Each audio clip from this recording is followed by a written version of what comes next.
the Wade Center's podcast. The podcast of Wheaton College.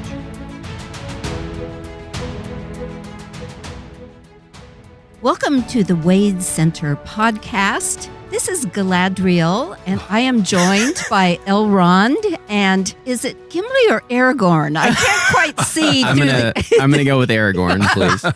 Okay. Doesn't he say he has kind of a shaggy look? He's been outside. He's kind of weather beaten at Bree, I think. Yeah, we'll go with that. Okay, well, all right. Okay. And Aaron did ride his bike to get here to our basement studio. Since we're still under COVID restrictions, we are in the midst of our series discussing The Lord of the Rings. And our last episode dealt with Book 1, which is essentially the first half of the Fellowship of the Ring. And today, and here's our real names, Crystal, David, and Aaron, are going to be discussing Book 2, which finishes off the Fellowship of the Ring. So I've asked David if he would give us a sense of an overview of this book, because there are so many details that we could get lost in, like the trees of Fangorn. Well, Tolkien didn't think of this as 3 separate volumes. He thought of it as these 6 books. So we're on Book 2, the second half of Fellowship of the Ring. It starts out many meetings with Frodo's recovery from his stab wound, and it sets up a plot cycle that we're going to see throughout the Lord of the Rings, which is they set forth on the quest, they run into trouble, they come to extreme peril, and then there's some escape or some rescue, and then they get to a safe haven. So Rivendell is kind of the first safe haven they reach after being chased by the Black Riders, and then they're going to set forth again and have a number of adventures and eventually make it to Lothlorien. So watch for that pattern throughout the Lord of the Rings, the cycle of going out, running into peril, escaping or finding a way out, and then finding a safe haven. And in the films, they don't show those periods of safe haven because that would be somewhat boring for audiences just to watch them. Months worth of them recuperating in Right. Rivendell. Sleeping and eating. But I did want to mention that as a World War I vet, both Lewis and Tolkien spent more time in hospitals than they did on the battlefield. Really? And so, I think it's interesting that Tolkien really thinks about what happens after the battle. People spend a long time recovering. That's true. So I thought that was interesting that Frodo really has to. As a matter of fact, he never does recover from this wound. When we get to Book 6, he's been changed by all these adventures. Yeah. Well, I was going to say, David, in the cycle, every time they go through the cycle, there's a permanent scarring or wounding or change that occurs. So even though they recover, they don't reset back to the sort of zero the point. good old days. Right? Yeah, Tolkien uses that to either change the characters through their own sort of personal development, so they gain courage or something like that, or they gain wounds and wisdom along the way. And so I feel like that's a positive thing in the book. It doesn't feel like you're just hitting the reset button every time they reach an elf safe place. Right. That's very true. Yes. For all of them, it's a journey from their starting point. They're different people than they are by the end of the story. And they change the people they encounter as well. And we will get into that as we go through the book. But perhaps we should start with the Council of Elron. Okay. This is actually a tour de force. It's 15,000 words in which you have 15 speaking parts, and half of them we've never met before. Yeah. In creative writing classes, they say don't introduce more than 1 or 2 new characters per chapter. And we're getting 7 or 8 here. It also says don't have long flashbacks, but there's this long flashback. Oh my gosh, yes. And he actually has voices and dialogue in the flashback. Right. Yeah. So it's, as I say, it's quite a tour de force because that's not an easy thing to do. Now, Tolkien, when he was writing, he didn't know why Gandalf didn't show up at Bree. And so he had to go back and retrofit the story. Where was he? Well, he was captured by Saruman. That's where he was. So as he's writing the first book and Gandalf doesn't show up at Bree, Tolkien himself didn't know what was happening to him? Right. He didn't know where he was. Oh, because I felt as I was reading through parts of the Council of Elron again, I've read this book many times, but as I was reading through it again, I thought, why didn't he include this during the first part of the book? You could have had we could have switched between Frodo and Gandalf's perspective as he does in the second book. But it keeps it a mystery. So we wonder, oh no, has something happened to Gandalf? Yeah. And of course, then in today's book, something does happen to Gandalf. But back to the Council of Elrond. Well, I wanted to say that he went back and retrofit. Frodo has a dream when he's at Tom Bombadil's Oh, of yeah. a man on a tower being rescued by a Yeah. bird. Right. So he went back and gave you a hint of what's going on with Gandalf, but we won't find out the full story until the Council of Elron. Yeah, Frodo has many sort of prophetic dreams along the way. Right. Did he go back and insert those later on? I think he did. Several places. I'm still working through the mini drafts. There are 4 complete drafts of Book 1 getting up to Rivendell.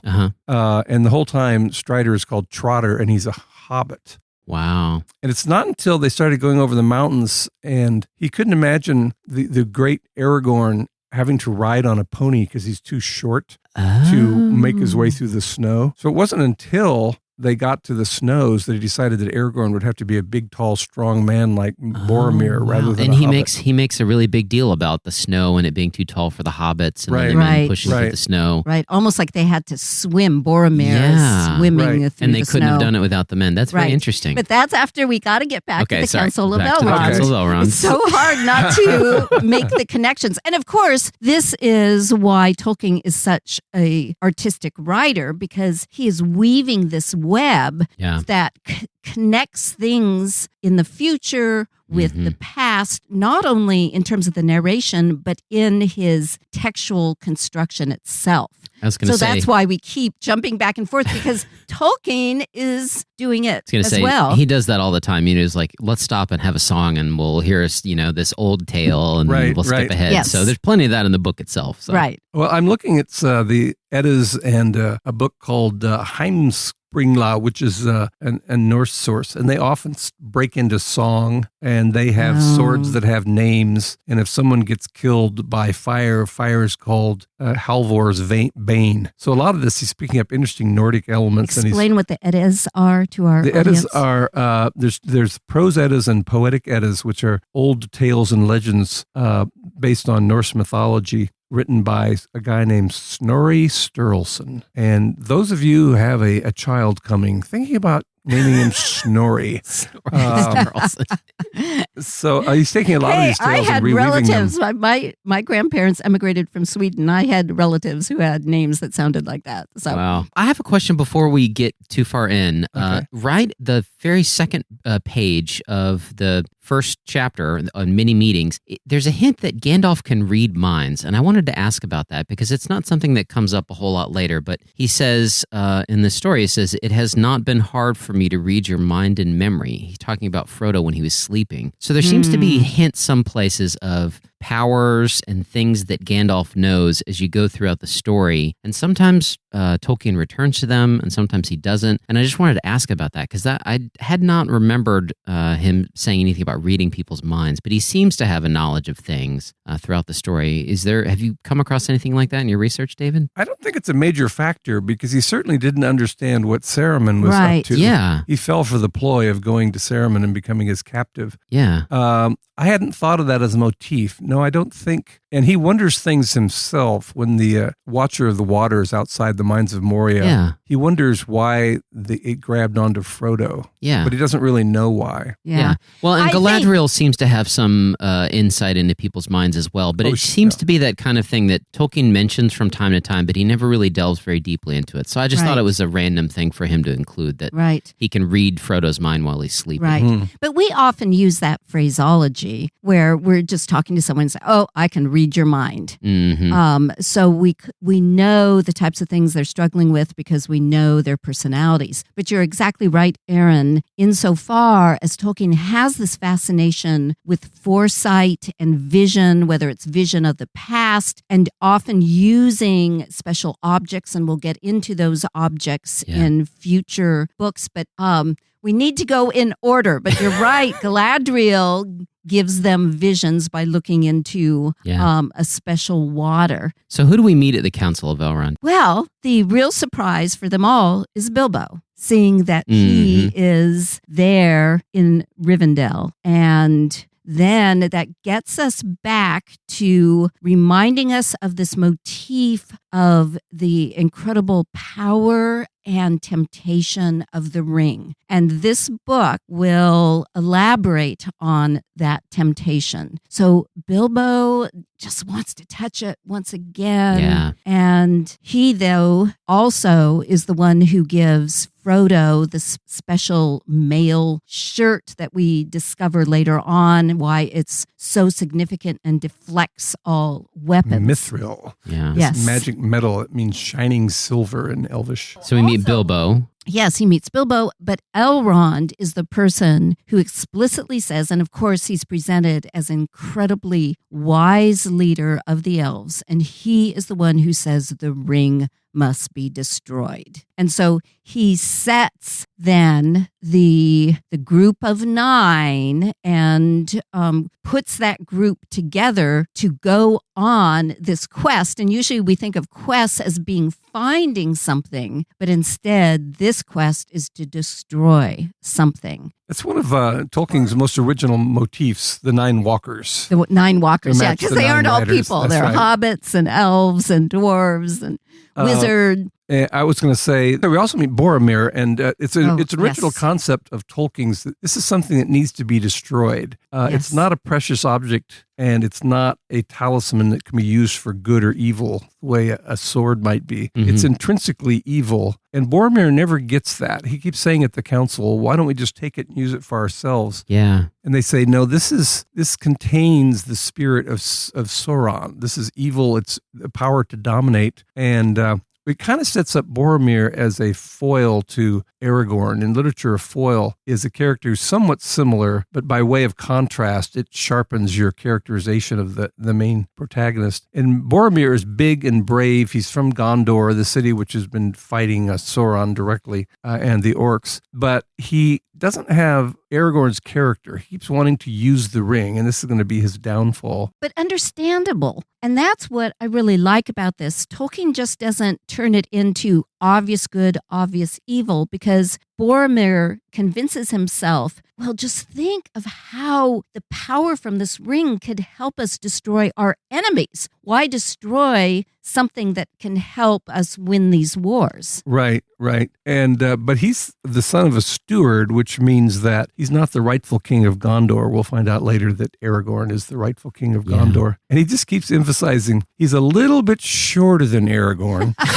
And his sword is fashioned like Aragorn's, but of less lineage. Yeah. So he's always just, the best man, not the groom. Yeah, definitely. And he's also got the bad attitude. He questions Gandalf's leadership a lot, and then later he questions Aragorn's leadership a lot. Yeah. And so he's not great for group morale. He's always thinking, if you don't do things my way, you're not doing it correctly. Well, he seems to be always thinking of what he can do to restore the glory of Minas Tirith. Right. You know, he seems to only be focused on what he can do to help the kingdom of men, to help Gondor from where he came. And so every opportunity that he sees is an opportunity for himself and the people that are like him. And he's not thinking about all races and all peoples. Yeah, what's that's best for right. Middle Earth. And we'll find out later he's definitely his father's son. His father's going to have the exact same problem that Boromir has. Well, but I also think, just to speak sort of about the ring generically here, as I was reading through it this last time, the power to dominate, to control other people, it's a great temptation. And it's really hard for people to say that, because if they say that in their own hearts, well, I'm good enough, if I had the power over other people, I would use it for good, And of course. I think Tolkien's major message with the ring is, no, you wouldn't. Even the best people will be corrupted by power. If they have the power to do whatever they will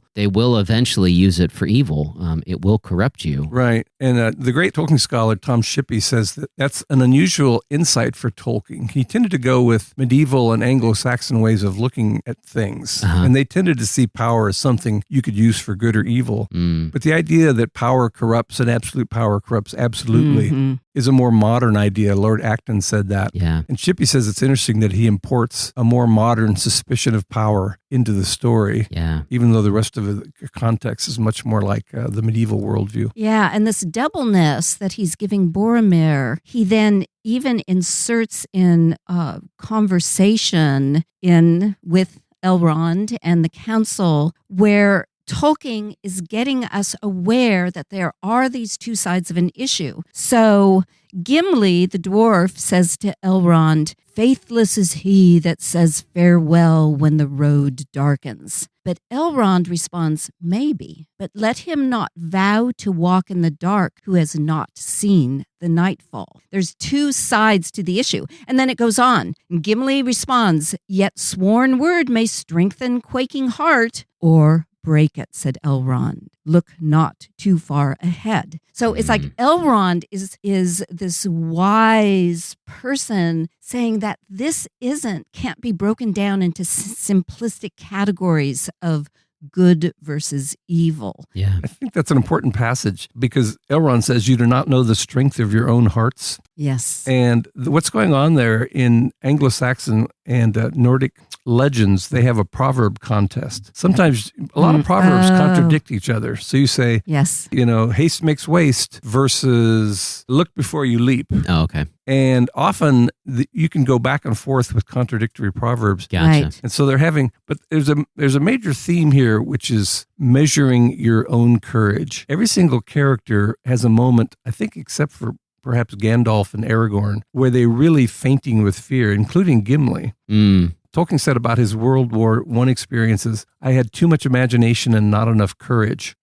So each character, Sam Gamgee, when they first go into Bree, he's just scared of the big people and the big houses, and he sees shadows of horses at the stable. But later on, when they're being attacked by wolves, he says, "Well, we've got some pretty stout folk here, and I doubt if Gandalf is going to end up in the stomach of a wolf." And so Sam really goes to kind of a timid, fearful character to one of the bravest in the whole story. Yeah. And you see that when Elrond commissions them and sends them off, and he essentially says, "You're going as free participants in this enterprise, and don't make any rash promises about what you're going to do because you don't know how you're going to respond when danger comes." And that's a theme, I think, to this second book is don't look too far ahead. Right. Even if you have an idea of what may come next, you can't travel that path yet. So just sort of rest where you are and you'll take the next step when the time comes. And you see that sort of throughout this second book of, we know eventually we're going to get to Mount Doom, but we got to focus on what's next in the story. Right. Yeah, I like how when they first get to Carhadras, Sam says, "Is that the fiery mountain? Are we there yet?" He says he had no image of maps. I wanted to mention that an important element in this part of the story is Tolkien's visit to Switzerland before World War I. He went over with friends, and he was just astounded and amazed by alpine mountains. You have fairly high mountains in England, but they're more like the Appalachians versus the Rockies. Yeah. And when he saw the real Alps, he just never forgot it the rest of his life. Oh, wow. Those three mountains, the Misty Mountains, one of the most famous trios of Alps are the Jungfrau, the Eiger, and the Monk. And they just loom out of the mist. It's one of the most famous pictures of the Alps is those three. Oh, wow. And they're right near a town called Lauterbrunnen, which is very much an image of Rivendell. It's this village in this cleft in the Alps. Oh, wow. And even the incident of when they are trying to get over the mountain and the rocks start coming down at them, that happened to him. They were climbing in the spring, and the spring melt was causing all these rocks to come rolling down. Oh, wow. So they felt like they were being attacked from above. This happened to Crystal and I. We were in Switzerland a couple decades ago, and they had in these mountain passes, they had these big signs saying, "Don't stop," because you never know when there's going to be falling rocks. Wow. And I stopped quickly to take a picture, and this truck driver pulled alongside us and rolled down the window and said, "Du musst nicht halten." You're not even supposed to stop to take a picture. Because you never know when the rocks are going to come down. Wow. So, it's interesting how many of the incidents in this book come from this utterly vivid and memorable experience he had in Switzerland. Wow. That's really neat. I also like the foreshadowing. Gandalf is retelling the story of how he gets captured by Saruman. And in that encounter, he has a line. He says, "Things are now moving, which will require the union of all our strength." And I really love that line because it's foreshadowing how, in order to accomplish this, that's going to require more than just Gandalf doing a bunch of heroic things by himself. That they're even going to need Pippin and Merry. That everyone is going to play a role in destroying the ring. It's not just the story story of Frodo, or Frodo and Gandalf and Aragorn, that everyone plays a role. Right. Which reflects Tolkien's value of community. Yeah. So that even before he joined the Inklings, he had the Coal Biters, Right. and just a group of people. And of course, this is biblical, the whole idea that Christ surrounded himself with disciples, that we are all one, body of Christ. And we've talked about that in the past, the ear and the eye and the hand, all are necessary. Tolkien is not explicit about his Christianity in Lord of the Rings, but there are all these subtle ways that it reflects a Christian worldview. Yeah, he said that. He said his faith was suffused into the storyline and the symbolism. Yeah. And part of that is goodness is a unifying force. People who don't naturally get along, like elves and dwarves, really learn to become close friends in this story. Yeah. Right, Whereas because they have a shared vision. Right, and a shared mission. Whereas the bad people, Sauron and Saruman, don't get along and don't trust each other, and their orcs don't get along. So it reminds me again of World War II. People that weren't natural allies, like the Russians and the Americans, really got together, whereas the Axis forces didn't work together. And they didn't even know, Japan didn't know that Germany was going to invade Russia. Germany didn't know that Japan was going to attack Pearl Harbor. They all tried to work independently, and they ended up, partly the reason they lost the war is because they didn't have a unified vision for how to end the conflict. Wow. Let's talk about the 9 characters that Elrond brings together. It seems like there's something going on with the number 9, because aren't there 9 rings? Right. And there's the 9 Nazgul. Yeah, that's why there's a reason for that, because each of the Nazgul was a human king that got seduced and turned into a specter by the ring. Okay. Right. So the 9 characters sent out by Elrond is to counterbalance the 9. Yeah, the 9 walkers are to match the 9. And are you going to name them? We have Gandalf the Wizard. I guess we don't need to summarize that. We don't need to name them. No. Okay. People know these names. I was going to mention Matthew, Mark, Luke, and John. I was going to mention another thing about Bilbo. When Bilbo wants to go with them on the journey, and they're like, "No, Bilbo, you should stay here in Rivendell." And they literally say to him, "You need to finish your book." And there's a line in here I wanted to mention. He says, "Finish your book and leave the ending unaltered. There's still hope for it, that it would have a happy ending." He says.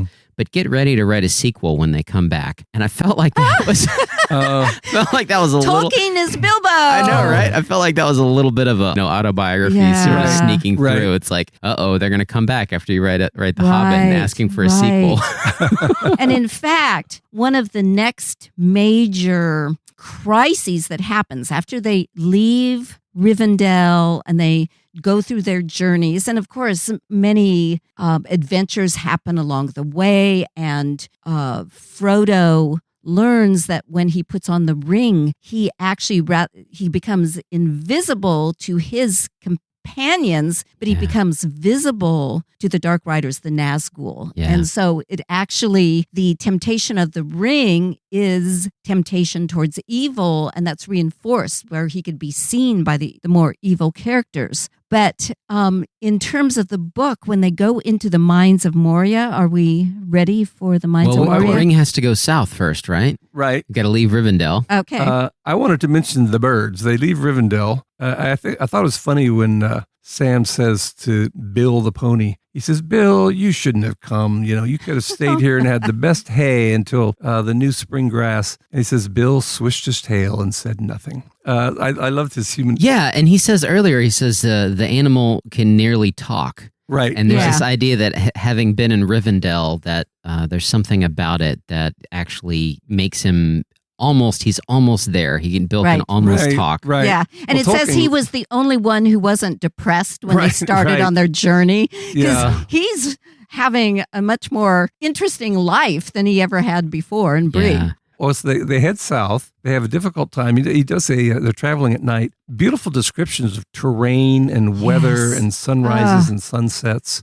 It is so poetic. I did want to mention another Odin element when they have the birds that are spying on them and they have to hide beneath the holly bushes. Odin had 2 birds named Hugin and Munin, which were spies, and they would go around the earth and say what was happening and come back to his throne, explain to him what was going on. Their names mean thought and memory. Oh, wow. What kind of birds were they? They are ravens. Oh. And once again, you parents out there, if you have twins, why not Hugin and Munin? The scene where Frodo puts on the ring and then gets on the seat of seeing, Amon Hin, is also very much like Odin. He can see the whole world, and he can see the whole world at battle. And it's beautiful prose once again. But with the ring on, he has this kind of Odinic, all-seeing ability when he's in the chair. That's another important passage, because when he has got the ring on, Sauron can sense where he is, and he feels this eye trying to find him. Right. And that part of his red voice, eye. part of him says, no, and another part says, I come. So he's this double nature of whether or not he wants to be seduced by evil. He also hears a voice that says, take it off, you fool, take it off. And he says, but he didn't follow either the eye or the voice, but he of his own accord took off the ring and left the seat of seeing. And it's a beautiful passage on, you can have these spiritual warfare happening around you, but ultimately it's your choice how you're going to live your life. Yeah. Yes, and it emphasizes that. And the arm of Sauron sort of like sweeps over him and kind of misses, like he almost caught him, I think he took off the ring just in time, and so the arm lost its focus. This emphasis on choice, it is like C.S. Lewis talking about his journey to faith, and it started with igniting his imagination and then moving to considering the reasonableness of Christianity, but ultimately following Christ is an act of will. And that's, God doesn't want to force us to be good. God wants us to choose the good and to choose to be reconciled with God. Yeah, as Lewis said, God cannot ravish, he can only woo. Yes. And so I really liked that emphasis that Frodo has to make a decision. You were mentioning the beautiful poetic passages, and this is when they're still in Rivendell. I just thought this was just amazing. Poetic prose. The firelit hall became like a golden mist above seas of foam that sighed upon the margins of the world. Yeah. Oh, man. Wow. I wanted to mention a theme that it shows up in The Ring Goes South, and then he picks up on it a couple more times, and also in when they get to Lothlorien as well.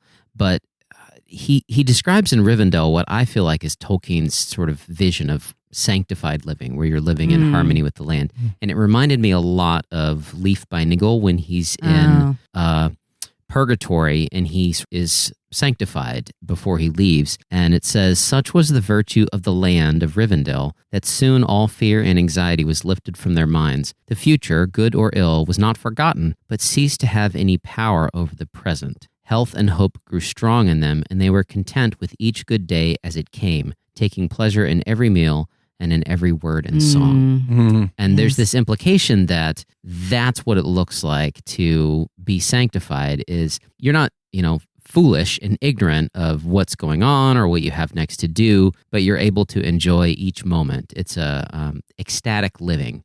To take each day and each thing as it comes and enjoy it in its own time. And, well, it's like Paul saying, I know how to be abased and I know how to abound. Yeah. And what you just read was a example of abound, and just see the beauty of their environment at that one moment. But then also they go through incredible abasement. Yeah. Yeah, but that also happens at Lothlorien. There's this power of healing. When you get around elves, they're almost, its conception really changed. In Silmarillion, they're really in there fighting with other groups and very territorial. Even in The Hobbit, some of the elves kidnap them. By the time you get to Lord of the Rings, they're almost these angelic creatures. Very sanctified. Yeah, very close to. Yeah, and so what I was going to say is he goes on and they get down to the land of Holland as before they get to Moria, where elves used to live. Right. And there's this line that he says, the trees and the grass do not remember the elves. And I thought that was a very powerful idea, that it's a tragic thing that the trees and the grass don't remember the elves. And then when they're in Lothlorien, I can't remember if it's Sam or somebody says that he couldn't think if the land made the elves or the elves made the land. but there was this sense in which they were living in such harmony with nature and creation, and they live amongst the trees and everything, this is sort of picture of sanctified living, that you're living and working with creation rather than trying to dominate and have power over it. You know, the passage just mentioned, Legolas can actually hear the rocks speaking. He can't hear the tree and the grass. Wow. He says, and the trees and the grass do not remember them. I hear the stones lament them. Deep they delved us, fair they wrought us, high they builded us, but they are gone, they are gone. They sought the havens long ago. Yeah, you know you're spiritual when you can hear rocks. You remember when Christ said, even these rocks were about to cry out. Yeah, these stones would have cried out. But he's probably talking about the stones of the temple. Yeah. But anyway. I didn't want to go too far before we get to the Mines of Moria. Right. Oh, we've got to talk about the Mines of Moria. That's why I brought it up. Don't succeed in going over the pass. I thought I brought it up. I brought it up earlier. Yeah, for me, that was one of the most powerful passages in this whole book too. And there's something about being trapped inside under the earth. And it reminds me of George MacDonald, how often he sends his characters into under the earth. And like the Princess and the Goblin, where she encounters these horrible goblins under the earth, and this place of fear and darkness that they have to make passage through. And Aaron, you were speaking earlier about Bilbo writing his book. And when they are in the Mines of Moria, they find a book there. Yeah. That was a history of the people who had lived there in the days where it had before it had become corrupted. It was Balin's folk. Right. The Book of Mazarbel. It's fascinating that he was so into that scene that Tolkien, he wanted to have it illustrated, and he sent these beautiful color pages to the publishers. Oh, wow. Where he took parchment and he burned holes in it with his pipe. Are you serious? Wow. Yeah. And then he used red watercolor to look like it had been bled upon. And he sent them several pages, and he actually wrote out all the Elvish script. Remember, there's different hands as they're looking through the book of records. Yeah.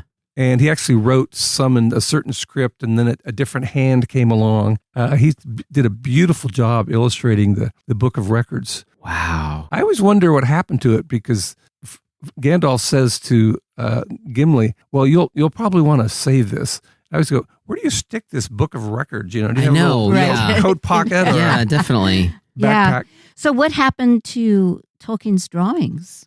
They weren't able to do it. It was too expensive. And so if you look at there's a book of Tolkien's art that came out of an exhibit that was we have in that Oxford. at the Wade. Yeah, and they have color pictures of these pages he created with burnt edges and what looks like blood stains. Wow. But then you can see all this Elvish script in the background. Right. Yeah. And if you come to the Wade, we'll just pull it off the shelves and show it to you. Tolkien's visual imagination, that he could capture it both in the spoken word as well as paint it. Yeah, the visual. Well, he was the true artist. I mean, he did it because he loved it. He did 4 different versions of the Mines of Moria, the doors. Remember how they can't get in? And he drew all the trees and the symbolism. Yeah, he had 4 different versions of that. Now, to me, the motto about speak, friend, and enter, to me, that shows the importance of correct punctuation.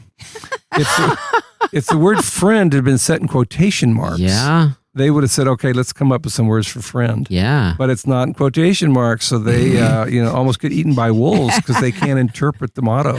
Yeah, there's a whole series of memes about leaving out commas and Oxford commas and things like that, definitely. Yeah, it does change the meaning. Well, hey, I wanted to ask you guys, so the dwarves have delved too deep in Moria. Right. And they encounter this shadowy figure, which we see revealed towards the end of the chapter as they're fleeing, and he has this encounter with the Balrog as we learn him. But I wanted to step back and just ask you guys, can you talk a little bit about the backstory? Because apparently the Balrog and Gandalf, they're all tied together, or they're Maya or something. Right. But he hints at the fact that this Balrog has some sort of power that rivals Gandalf, but doesn't really get into it. Yes, if you go back to the Silmarillion, you get the background, the backstory. Yeah. Balrog means spirit of power. It's actually the same root as the Valar, Valar, which are these angelic creatures. Gotcha. You have the Allfather, who's very much the god figure that we see in the Silmarillion. The Valar are like archangels, and then the Maiar are the angels who actually create the parts of Earth. Gotcha. We find out later that Gandalf is actually one of the Maiar. Yeah. He's sent to encourage those who are fighting Sauron. There's actually a kind of hierarchy, because beneath the gods, the Maiar, the wizards, you have the elves who like to be above ground. They like to be in trees and mountains and things of that sort. Then you have humans who walk on the ground. Then you have hobbits who delve shallowly into the earth. They like to live in holes. Okay. Then you have dwarves who like mining and go very deep. Yeah. But when it says they dug too deep, they uncovered a Balrog, which is this spirit of fire and power. Yeah. Who's kind of the equal and opposite of a Valar. That's why Gandalf and he have such a great duel, is because they're roughly equal in power. Gotcha. Well, thank you for explaining that, David. There's obviously this spiritual hierarchy going on, and Yes, Tolkien that's alludes helpful. to it throughout the story. And then you also get the sense that Sauron is in there somewhere. And so it's one of those things where, you have a lot of questions, and you kind of have to go read the Silmarillion to Right. Yeah, he's a backstory. fallen angel. He's like a fallen Valar. Gotcha. Mm. Okay. One of the things that I noticed reading through this time is how often Tolkien repeats the word doom.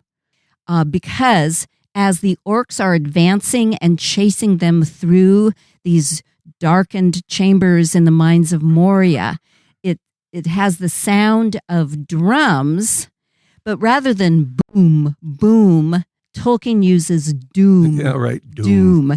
And of course, that connects to the whole idea of the crack of doom.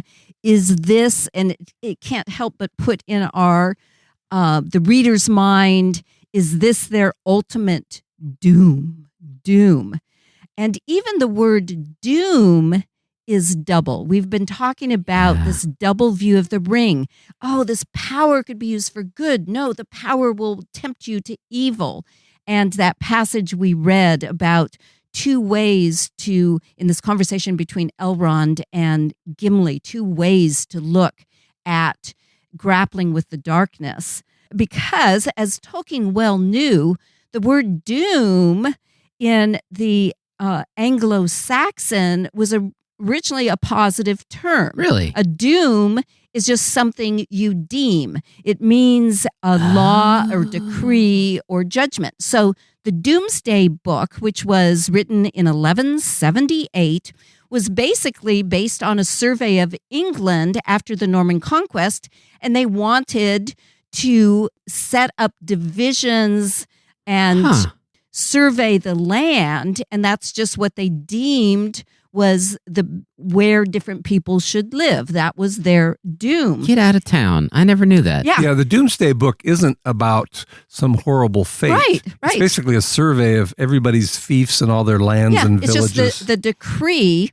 And in fact, our words, wisdom, the dumb part of wisdom comes from doom. What? Our word kingdom comes from the word doom, because these are judgments. Wisdom, of course, is good judgment. A kingdom is a decree that this is where the borders of the kingdom lie. Wow. Okay. And it wasn't until the 14th century that it started taking on the negative connotations that we have today. So even in this, and of course, Tolkien was famous as a philologist, which is now we know as a linguist, and he was totally aware of the history of words. He's fascinated with language. And so this double meaning of doom is like the doubleness of the mines of Moria, which were originally positive and have become negative, whereas the word doom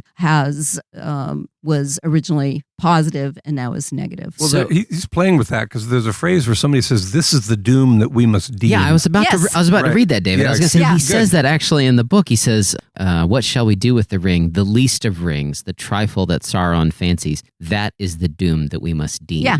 Right. that's it. Right. And I underlined that in the book, and I was like, boy, was he must have done that on purpose, doom and deem. Well, Oh, he no, definitely that's did. just the etymology of it. Wow, I had no idea. You deem a doom. Well, just to add another layer, a Mount Orodruin is called Mount Doom, and he calls it the Crack of Doom, which is a phrase from Macbeth. yeah. In Macbeth, the Crack of Doom is Judgment Day, Yeah. but he changes it to a physical crack. It's a fissure in the earth where you need to throw the ring.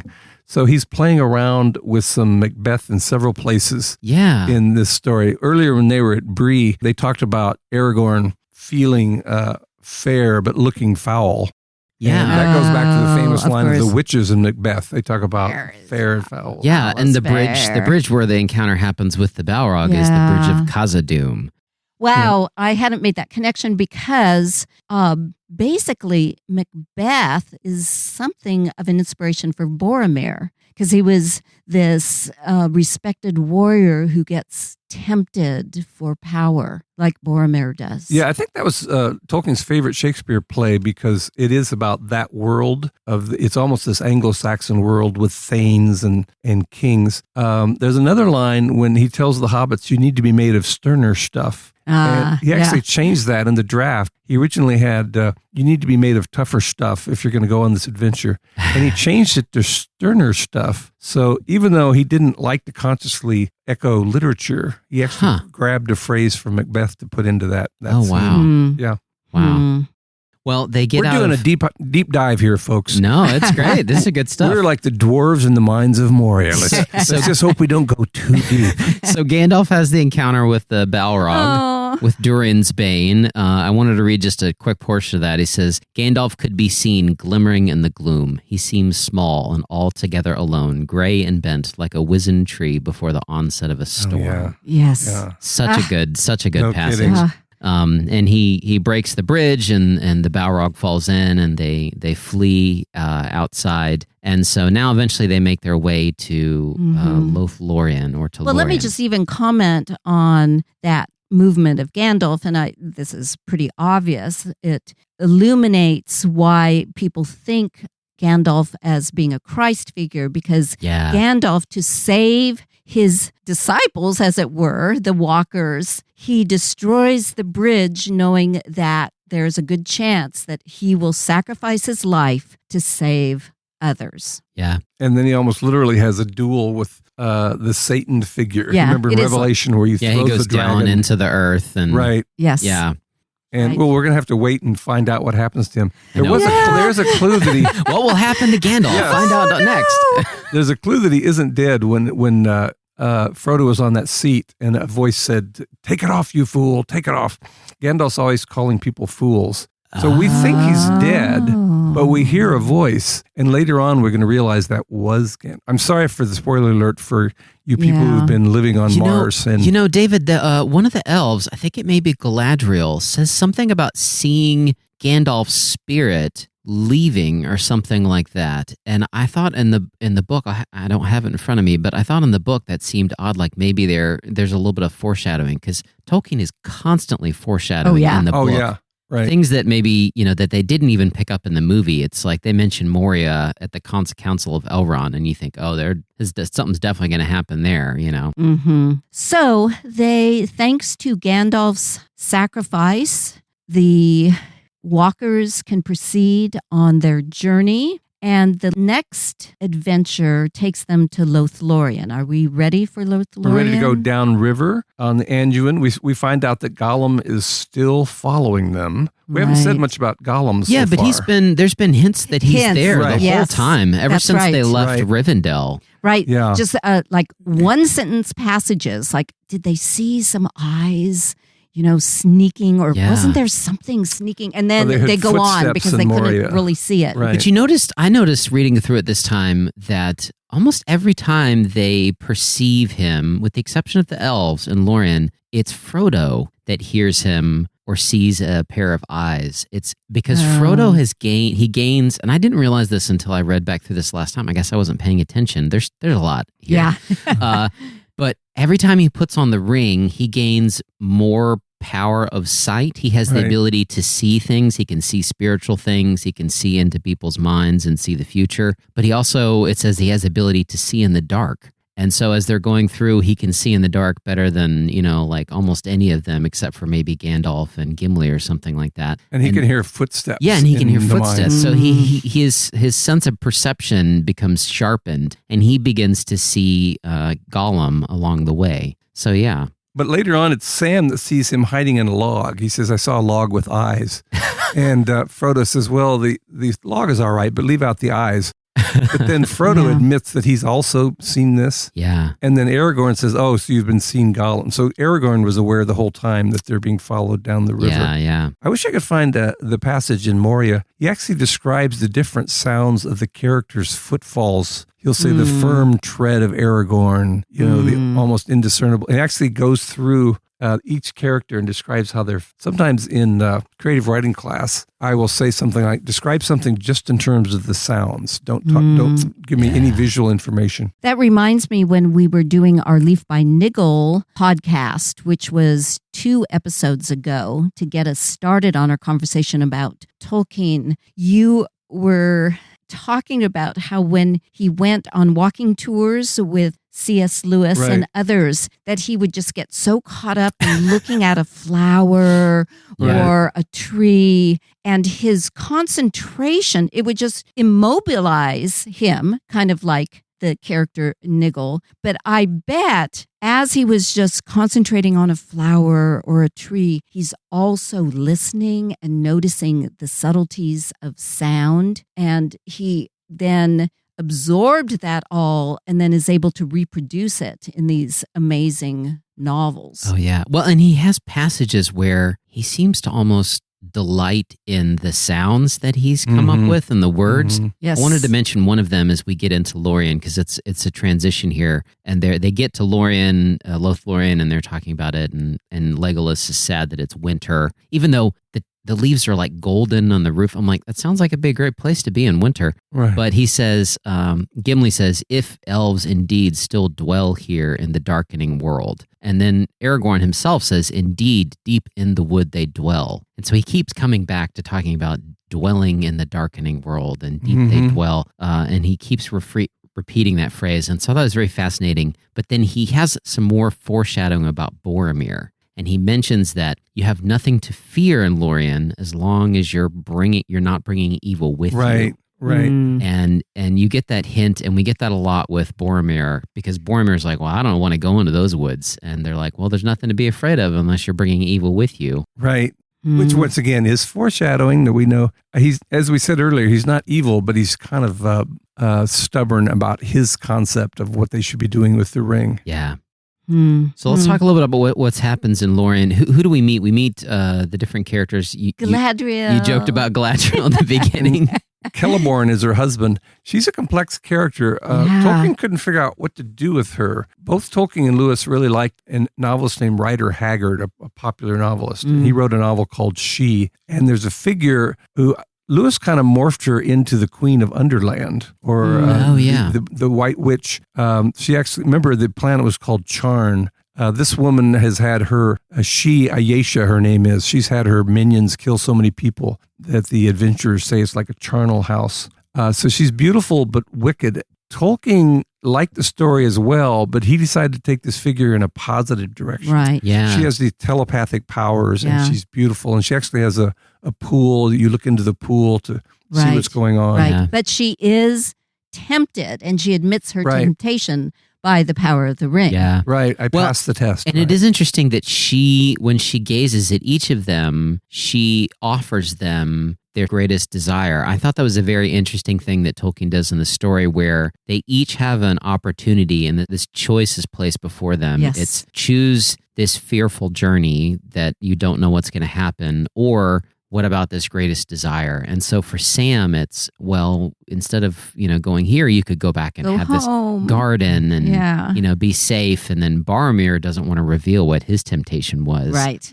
And so then you have this moment when they look into the mirror and Frodo offers her the ring, and she, turns into this towering monster. And then she finally, when she turns down the ring, she says, that I've passed the test. I've overcome the temptation. And so there's a lot of emphasis on temptation in there, which I thought was Right. very Yeah, every single good character has a chance to have the ring for themselves, and they all turn it down. They all realize it's danger. Right. Well, that's true of us all. The temptations that we encounter, it's a matter of choice. You choose to turn down temptation. Right. And I think part of the reason that Frodo is the perfect ring bearer is because he is so humble. I love the scene going back to the Council of Elron where he just says, I will take the ring, though I do not know the way. I know was that is just beautifully portrayed touching. in the film. Yeah. And so here you get this double nature in Galadriel. Once again, Tolkien's refusal to just split things up between the good guys and the bad guys. I mean, I don't see any redeeming qualities of the orcs, but or Balrog, but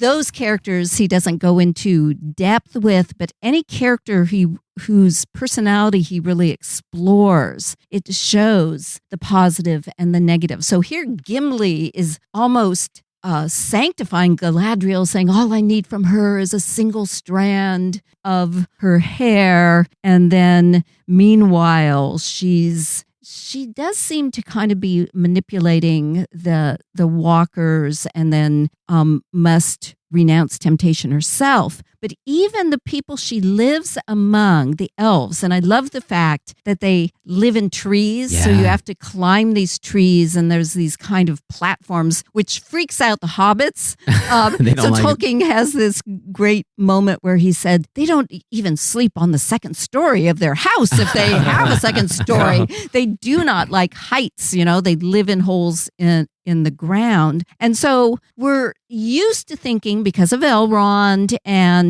the elves at Rivendell, of elves as being sanctified, as you put it earlier, Aaron. Yeah. But then Tolkien inserts this little dark moment among the elves in Lothlorien, in that they have this prejudice against dwarves. Yeah. And they refuse to allow Gimli, and they say, well, we're going to have to put a blindfold on Gimli. Yeah. And so, and you see that this is still true today. Wonderful human beings that we know still can retain the culturally constructed views of others that demonstrates a certain kind of bigotry where you just don't trust someone because you've been trained not to trust them. Well, and you see that it's rooted in their desire to protect their own land. Yeah. They say, this is necessary. This is what we have to do to protect our land from this sort of, shadowy figures on our borders. And so that's how they justify it in their hearts. Right. And so then the wonderful moment, this was the most beautiful moment for me in Lothlorien, because you feel ambivalent about Galadriel. But then when the elves want to blindfold Gimli, Aragorn says, well, if he's blindfolded, all of us should be blindfolded. Yeah. That this identification with the person who has been rejected for the way he looks. Yeah. Somebody wrote to Tolkien and asked if the dwarves represent Jews. Oh, wow. He's obviously, this person thought of them as short and swarthy and thinking a lot about valuable things. Oh. Yeah. Oh, and Tolkien. What did he say? He wrote back and said, well, they're somewhat like Jews because they tend to keep to themselves. They don't mix with other cultures as much as many ethnic groups. Yeah. I'm not sure if he thought enough about why the person had asked the question. It is a bit insulting when they're going down the boats. It goes through each people's thoughts, what they're thinking about. And Gimli is thinking about precious metals. But then it turns out he's thinking about something beautiful to make for Galadriel. Yes. There's another critic named Stanford Caldecott who talks about Tolkien's Roman Catholicism. He thinks that Galadriel is a earthly embodiment of Elbereth Gathaniel, who's the Queen of Heaven. Elbereth Starkindler. They call on Elbereth when they're in deep trouble, and often there's some sort of assistance given to them, unexplainable assistance. Yeah, that's who is it that cries out Elbereth Gathaniel on Weathertop? Isn't that Aragorn? That was Frodo. Is that Frodo? Is it? When he's being attacked by the Nazgul. And it turns out that they ran away because of that, not because of what Aragorn did. Aragorn says you're calling out to Elbereth with more value than you're trying to stab the head of the Nazgul. Later on, when Legolas shoots down this dark creature that's blotting out the stars, he shouts Elbereth Gathaniel. Okay. So in That's what some I'm remembering. sense, and when we get into the next book, we'll find out there's a prejudice against Galadriel among some of the other peoples of the world. Really? And this scholar thinks that that's people who don't understand adoration of the Virgin Mary and Protestants who make fun of the Catholic veneration of Mary. Interesting. Yeah, so there's a lot of layers in this Yeah. book. Well, and I mentioned a while back, I wanted to talk a little bit about Lembas. Can we talk about Lembas? Right. Oh, yeah. As I was reading through it this time, I noticed that there's actually a reference, and it refers to a wafer of Lembas. And I thought, wow, I mean, it can't get any more obvious than that, a wafer. Because it refer to them as cakes, and they're wrapped up in these things, but then all of a sudden it's a wafer.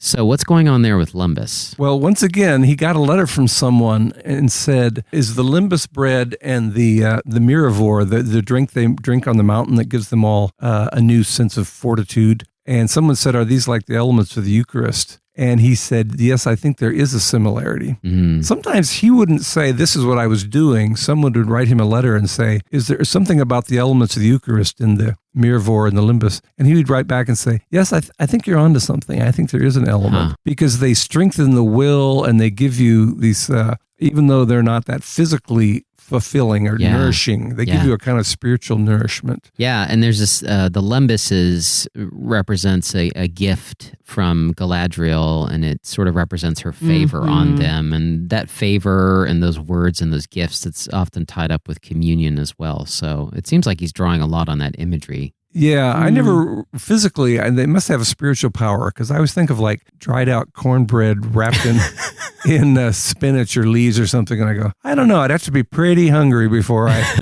but that is what sustains them. They're able to have this elvish food. Yeah, definitely. And what we're going to discover several books from now is that when they offer it to Gollum, he spits it out. He can't stand it. So there's this for the people who are receptive to that type of nourishment. Yeah. Right. We'll have to save that for a later book. But the elves make things that capture their spirit. And so someone who doesn't like elves like Gollum, he'll have trouble with anything elvish. We'll talk about that in a later book. We see that with the cloaks that they're given, that they sort of have many different colors, and it says that Galadriel and her, the women that with her, they wove them and sort of put themselves into the cloaks. Right. You know, I love the Lothlorien passage, but I thought there was, and maybe you guys can explain it to me, I thought there was a narrative inconsistency because Galadriel sends the walkers out and she has someone lead them, and they have to take quite a hike to go down to a river and get on boats. And as soon as they're on boats, Galadriel shows up in her boat. And you go, well, why didn't she just say, let's all get in boats together and, I'll accompany you part of the way. So it... Yeah, and she's like, oh, and we were going to have a feast before you left as well. And you're like, why didn't we have a feast before we started the whole journey? Yeah. That is true. That is it seems a little inconsistent. But he loves swan boats. He drew pictures of swan boats. There's a beautiful painting he did of the palace of Fëanor, one of the head of the Valar. And at the base of the picture, you have these people riding in swan boats. But still, he could have had them on swan boats from the very start. That's true. Was that an idea that he came up with on his own, or he saw somebody in a boat that looked like a swan? I thought that was a very interesting inclusion in the book. That I don't know of any source for that. Okay. But that is true. You think they're really getting going on their trip, and then there's this whole ceremony in the boats, which to me is one of the slower portions. And the I'd feast, rather get on. The feast gets one sentence too, and then they're right back on the river. So it seemed very the wide and hurrying waters. Beautiful description of the grasses along the banks and the trees along the banks. Yeah. They talk about this later in the book as they're journeying down the river, which we need to get to the river. But I wanted to ask a question about time, because they look up and they see the moon, and it looks like it's at the same sort of sliver that it was before. And they start having this discussion about time, and they say, in that land, maybe we were in a time that has elsewhere long gone by. And then Legolas explains that time passes differently for the elves. Right. And then there's this mention when they're on Cairn Amroth that time feels like it's sort of passing differently. Frodo felt like he was in a timeless land that did not fade or change or fall into forgetfulness. So I thought it was a very interesting thing that Tolkien includes there, this idea that time could pass differently in different places or change could pass differently. Do you guys have any thoughts on that? Einstein. It reminds me of Narnia. Crystal's going to throw that in there. All right, Einstein, okay. Reminds me of Narnia, how in different realms, Sam is the first one notices the phases of the moon aren't right. And apparently time passes differently in Lothlorien than it does in the outside world. So they get into a very philosophical discussion. But as you say, Legolas, they live much longer. I think Arwen, Evenstar, Aragorn's betrothed, is supposed to be like over 2,000 years old. So, yeah, I think he's just playing with the idea of different time frames the same way that Lewis... In fact, I wonder if Lewis got the idea from hearing this portion read. Yeah, because he's reading this to the Inklings in the 40s, and Lewis doesn't start Narnia until the late 40s. The first was published in 1950. Sometimes Tolkien was annoyed by Lewis because he felt like he was plagiarizing him. This might be another example of the idea of different time frames coming from Tolkien originally. Yeah, it seemed like an interesting thing he throws in here, and then he never returns to it. Just like an interesting thought that he had, and then he passes on. But I thought it was a neat concept, and that you obviously see sort of fleshed out more in the Chronicles of Narnia. Right, right. So why don't you talk about the way Book 2 ends then? The breaking of the fellowship. Yeah, Boromir. This is an interesting juncture because in many ways the narrative thread has been fairly consistent. There's been one strand of what's going on with Frodo and his friends. Mm-hmm. But when we get to the end of Book 2, we're going to split into several narrative strands, and we're going to have to follow at least 4 different groups of characters on different adventures. Yeah. I think it's interesting that Sam is the one who best understands what Frodo is going through. They talk about, well, what are we going to do? Are we going to go, all of us going to go to Mount Doom? Are we going to split into smaller groups? Or some of us going to go with Boromir back to Minas Tirith? And Frodo is really undecided and he has to go off by himself to think about it, trying to guess what's going on in Frodo's mind. And Sam says, well, he's just afraid. You know, he knows what he has to do, but he can't do it. Yeah. And once again, it's Sam in his simple way understands just primal fear. Then you have the great temptation scene where Boromir... Oh, my gosh. I love the prose because he looks friendly and kindly, but there's something fierce going on. This happens a lot whenever someone... Remember back when Bilbo wanted to see the ring back in Rivendell? Yes. He takes on this kind of monstrous look, and that's the owner of the ring trying to protect the ring from any outsider. So they have the great scene. In the movies, they did an interesting job with this because he says, such a small thing. Why does it matter so much? In the film version by Peter Jackson, they had them walking in the snow and the ring fell off in the snow and Boromir picked it up and says, such a small thing. And he looks through it. I do like the way they transposed that speech from Boromir in the movie to up on the mountain. Yeah. So eventually Frodo has to put on the ring to get away from Boromir. And then Boromir realizes he's done something terrible. And that's when we talked earlier, when he's got the ring on, he can sit at the seat of seeing and see the entire world is in turmoil. And that's when he has the eye looking at him, but the voice saying, take it off, you fool. Yeah. So this is going to be the beginning of a much more complex narrative. It's been kind of a unilinear plot structure, but it's going to break into mini plots interwoven in very clever ways. Yeah. Tolkien started keeping charts where he had columns. Oh, really? Here's what's going on with Aragorn. Here's what's going on with Sam and Frodo. Because he had to coordinate them to make sure that what was happening in one place jived with what other people are seeing. Oh, wow. Yeah, so even though he was very intuitive, occasionally he did write himself charts to make sure he got everybody's adventures synchronized. Wow. So join us next time as we get into this more complex breaking up of the fellowship as they go into different directions. So we're now going to break up the fellowship of our podcast group. That's right. And go to a different time zone. Goodbye, Elrond. Goodbye, Gimli. I mean, Aragorn. Gollum.